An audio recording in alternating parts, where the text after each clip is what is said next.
When I was a kid, my father would come home, tired from a long day of work. He would take off his gray jacket, bend down, look me in the eyes and tell me, Ryan, always give your best at school so that one day you get a job you enjoy. He worked for 35 years in a grocery store for minimum wage, and his biggest dream was for me to do better than him. So I studied hard, I graduated, and I found a job in a charity. I became a banker.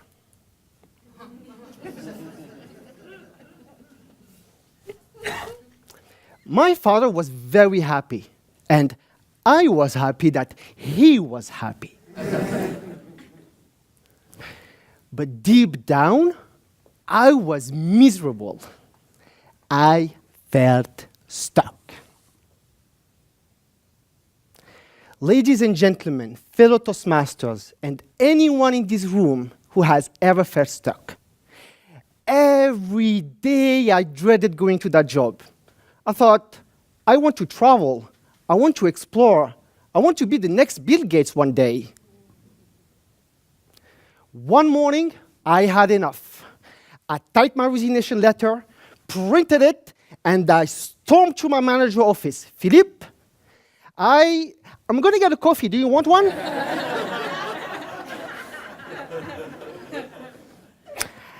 I just couldn't quit. I was too afraid. You know what it's like. I decided to call my father to ask for guidance. Dad, I need to talk to you. It's important. Ryan, you're not moving back in, are you? No. It's work. I'm miserable. I want to quit. I'm just too afraid. Naturally, I expected him to be disappointed, but he said something I would never forget. Ryan, I trust you to do what's good for you. Listen to your voice. Listen to your voice. Listen to your voice. That statement gave me the confidence to quit. I gave my resignation letter, left my hometown in the south of France, and I moved to London to start a new life.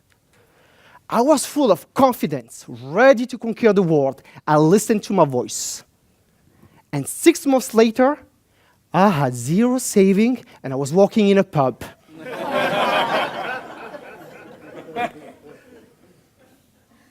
Have you ever made a decision that you regretted? After that, I found another job selling hair transplant to boarding men.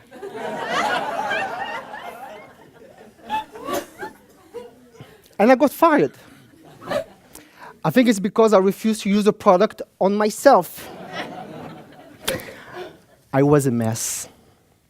Fast forward 2 years later, I'm still in London, alone, living in a tiny room with a window the size of a postcard, going from one dead-end job to another, and I am depressed, very depressed.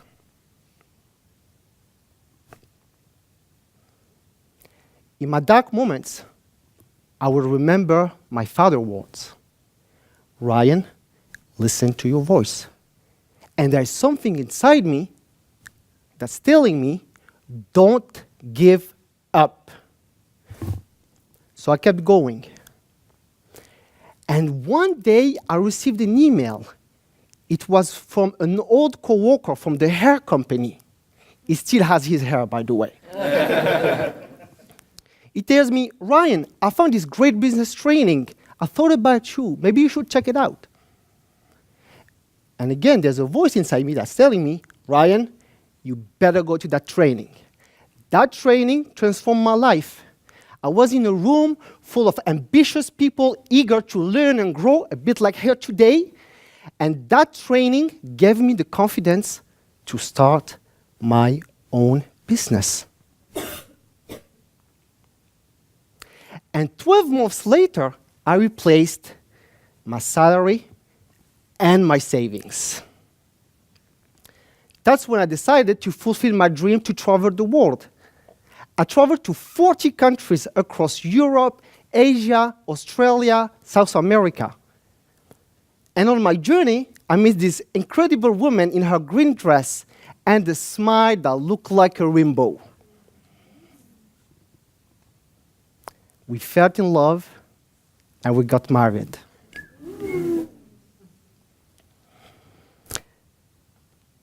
So one day, I called my father.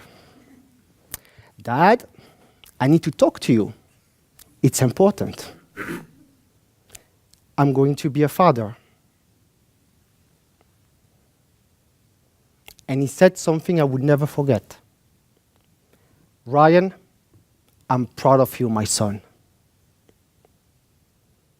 None of this would have happened if I didn't take my father's advice and listen to my voice.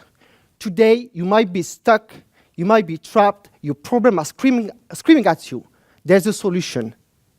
What I learned during my imperfect journey was that the only way to get unstuck in life was to take imperfect actions.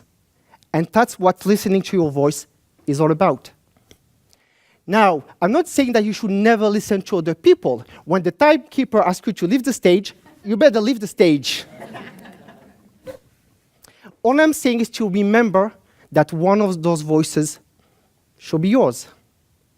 I would hate that anyone in this room come to the end of his or her life thinking, I wish I did. I wish I tried. If only I had the courage. It's never too late to listen to your voice. So when you feel trapped, when you feel stuck, when you feel that your problems scream at you, remember my father's words. Listen to your voice.